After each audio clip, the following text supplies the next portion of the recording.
Welcome back to SBC Sound Off Show. We have a lot of hot topics to discuss today. Should the NBA draft age roll back down to 18? Classie will get your take on that. LeBron James, 4 times NBA champion. I would consider him a GOAT. His former teammate Ray Allen does not. I'm your host, Mouton, here with Skyler Treppel, Cam Rucker, Classie Love. Guys, we have a lot to unpack today. No kidding. I'm excited. So Sports Illustrated just said that Adam Silver is in hopes of being able to move the NBA draft age to 18. I know there's some NBA players who are in favor of this, one of those being LeBron James. How do you guys feel about that? Do you think the 18-year-olds will come in and change the game? Do you think it will affect the game of basketball any? Absolutely. I think it's by far the right move to make because it's going to affect the players overall and their mental health as well, particularly in the sense that one and done makes education a joke right now, whereas they don't really have the choice almost to, oh, I want to go to college or I don't want to go to college. Now, something very interesting that Adam Silver talked about is that he wants to create a space for these players where they can learn, grow, and develop as human beings and with their mental health.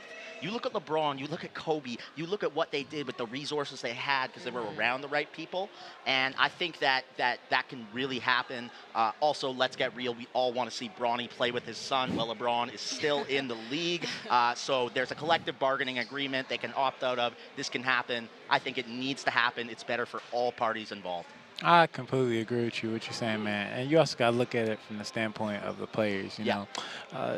Being able to get as much money as possible, as early as possible to, help your family, help 100%. anybody, that you really was in your corner. It's always good for that. And then you can also take a look at, like you said, LeBron, Dwight Howard, people who came straight out of high school. They didn't have all the tools that the players do now, as far as the resources, the trainers, everybody, the health, the mental health issue.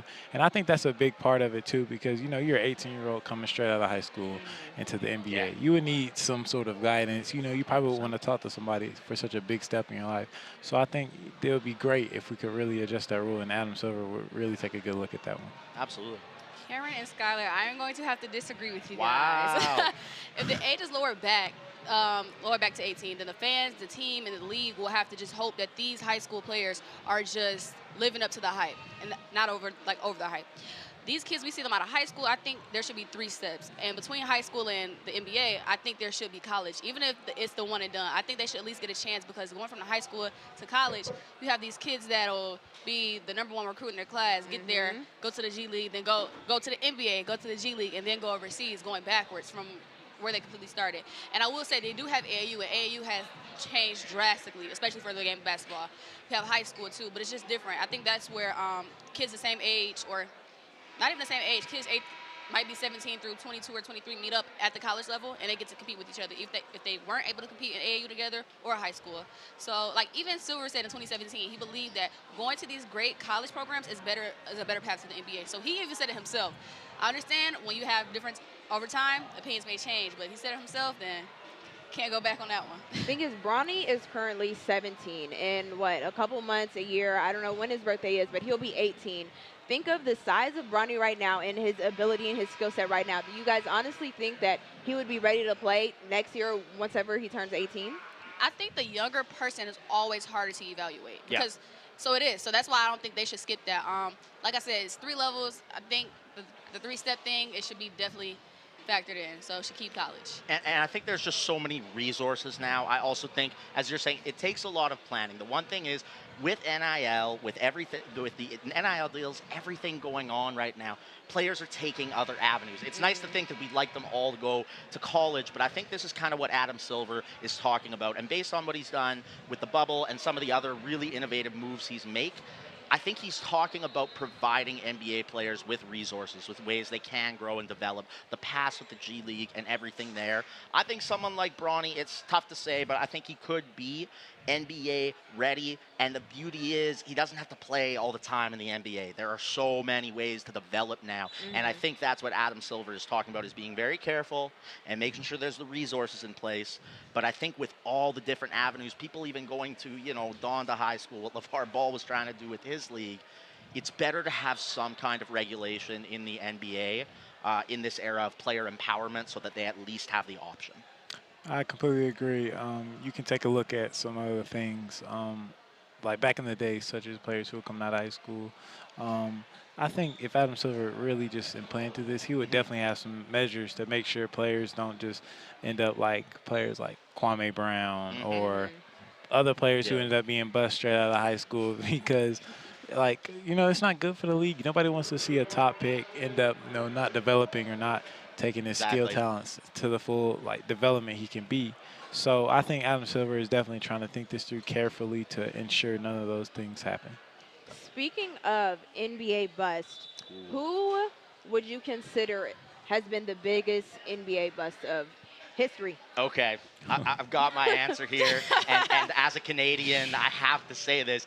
It is Anthony Bennett at number 1 in 2013, drafted over Giannis Antetokounmpo, C.J. McCollum, Victor Oladipo, and Rudy Gobert. We're on his stomping ground right now. Yeah, it's true, and he played at UNLV right here and balled out. But in the NBA, he played, and even then, he was injury prone. He played like 30 games. He was amazing in high school. But in his NBA career, he played 151 games over 4 seasons. That's it as a number 1 pick. 4.4 points per game in only 12 minutes. Not even a full block, steal, or assist. 40% field goal percentage. 25% from 3. Poor guy, man. And yeah, no, I mean, it's just a bad story. I know that one hurt you. I'll say one more thing, though. It is close with Greg Oden. But I give him some slack because of the injuries. He could have been an athletic Tim Duncan. We saw the potential. Bennett didn't have the injuries. He just, work ethic, everything didn't pan out. Well, for me, I would definitely have to say Sam Bowie of the 1984 NBA draft. Drafted right in between. What was it, MJ and Barkley, was it? No, Elijah one. It was Elijah one. Yes. Yep. I mean, what more do I need to say? I mean, Michael Jordan, Akeem Olajuwon. I mean, you gotta, like, I don't even know how to explain it. I mean, the guy just was not good. He didn't fill his role. I mean, I understand what the guys were going for. They needed a big man, but as a guy in Olajuwon who came out of college who was just established, everybody knew he was gonna be that guy. I don't see how Bowie was picked ahead of him, but I mean, that's just my thing. I am going to have to, when you said Kwame Brown, I'm having to lock in with that one. Yeah. In actuality, he wasn't all that terrible in Washington, D.C. Like, he showed great moments occasionally. However, there was no consistency at all. So he immediately showed in L.A. that he had no game at all. His little hands, terrible feet, and absence of energy at all times. It baffled the fans way too much. So, also, he left for Detroit for the following, and this is the craziest part. You go to a team, and you think you'll do really well in Detroit, but you don't. You don't even play in Detroit. And when you do, you barely get any time in Detroit. A team who was losing so bad and barely winning any game. So it's like, at that getting paid, I want to say like $4 million a year. Like, no, it was just bad. Yeah. It was all bad. It was bad. All bad. He wasn't a non-factor for Detroit. He wasn't a factor at all. So it was tough. Last guy I'm going to bring up real quick because I thought of it when you were saying Bus.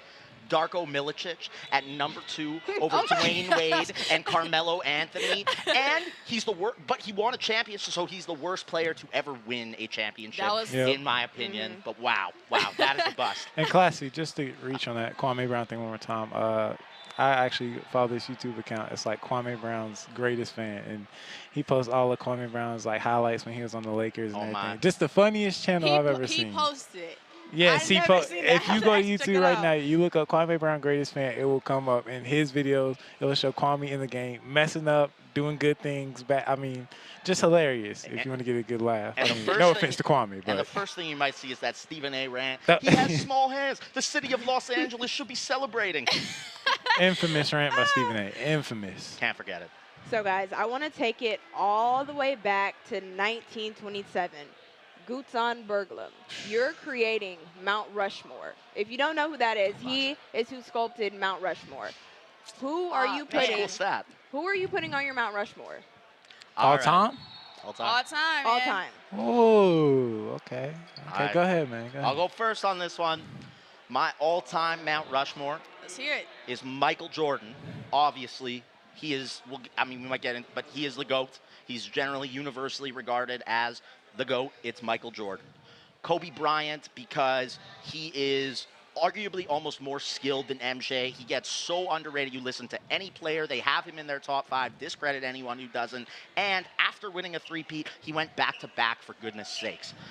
Then we have Kareem Abdul-Jabbar on there as well, all-time leading scorer, 6 championships. And the very tough decision to make is between Magic Johnson and LeBron, but of course it's going to be LeBron because he is second all-time in scoring, while being almost as good of a passer as Magic Johnson. Yes, he has 1 championship less, 6 finals losses, but you still got to give the nod to LeBron and how he's impacted the game. Can't forget about Magic, though, but he's not on this Mount Rushmore. Go ahead. I kind of just threw something together. I'm going to have to go LeBron, Kobe, MJ. The last one I had a tough spot. I was going to put Steph on there, but I had to go Shaq instead. Had to go Shaq. Somebody has to have Steph. Y'all can't do it dirty like that. On top 4? I don't know. Now I was gonna say LeBron James, of course. You know, of course, gotta have LeBron. And I actually was gonna say Steph. I'm putting Steph on mine. Okay. Just because of influence. Yeah. Just because how influential Steph, he literally changed the game the way we see it now. I mean, you basically see almost every kid running around in the Curry jersey. I mean, nowadays. Third would have to be Bill Russell, just because he's a pioneer of the game. I was going to say that, but I didn't. I mean, this guy literally endured so much racism, so much prejudice. Wow, of course. 11 championships, dude? Come on, man. Yeah. And then fourth, you already know who I got. So MJ. I mean, LeBron the GOAT, but MJ got to be up there. Got to be up there. All right, man. Don't start. LeBron the GOAT. But I'm glad you added stuff for us. You know, I hate to have to wrap this up because it's been such a good conversation. Already? But we do have to. Thank you guys for tuning in to SBC Sound Off Show. Make sure you guys tune into the next episode. LeBron the GOAT. LeBron is the GOAT. Maybe Kobe. Dang, we didn't even get to the other 2 questions. Why did we have to wrap? We overtime.